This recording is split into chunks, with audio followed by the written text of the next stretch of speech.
Dear members, dear guests, today I'm going to deliver my second project. Well, the subject of this project, I think it's quite common and well known because this is rather a technique which is used by people to solve their problems and to make up any ideas, any new ideas. So, has any one of you ever wondered about how our brain works and if there is a way of picturing it and model it? I think yes, and actually regardless of our perception of it, of how our brain works, everyone wants to improve his creativity, productivity and note-taking skills. And now I'm going to give you this technique. Louder.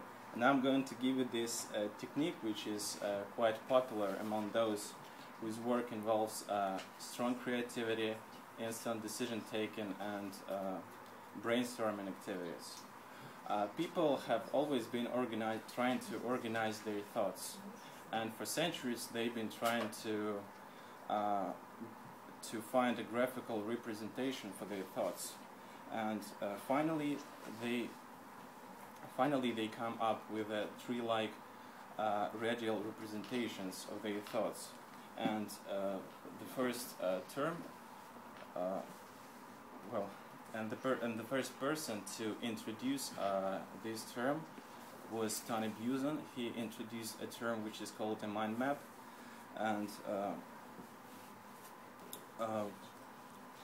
he first introduced this term on a TV, on a BBC TV, when he was presenting his book. And in this TV show, he actually challenges a traditional way of reading information, like, for example, when you open a book and you start going from left to right and from top to bottom.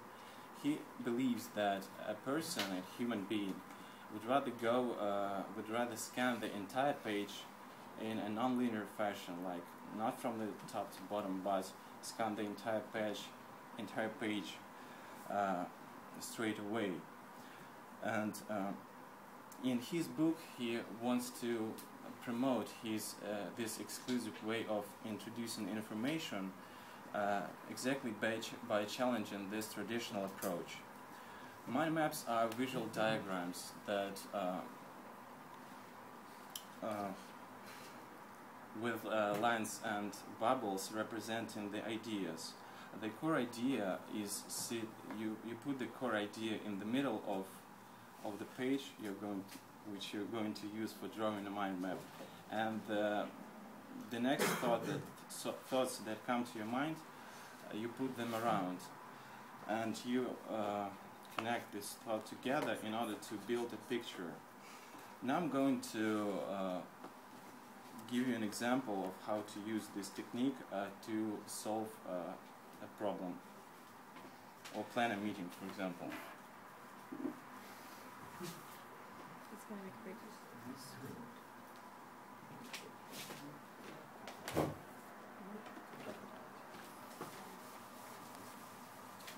So, for example, you want to organize an event.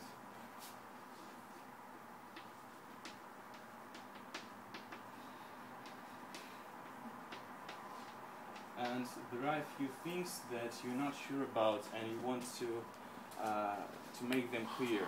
So when it comes to organizing an event, the secondary thoughts that come to your mind, you put them around this core idea. So for example, that would be you have to assign a team, you have to find an agenda for the meeting, for an event,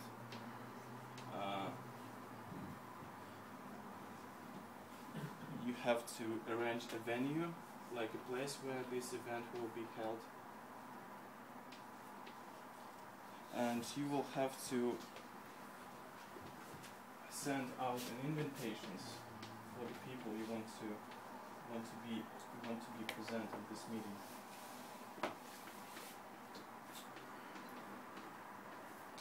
And some other stuff that comes to your mind.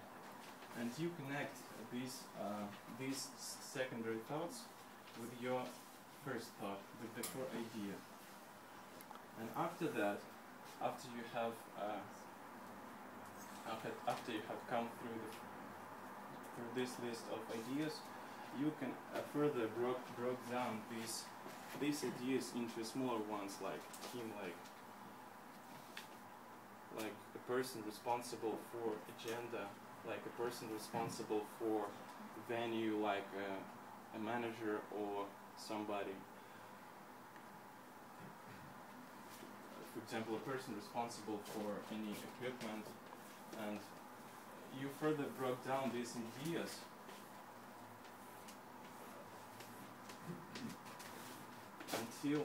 until the point that you think that the whole picture is detailed enough for you to start associating these thoughts with each other.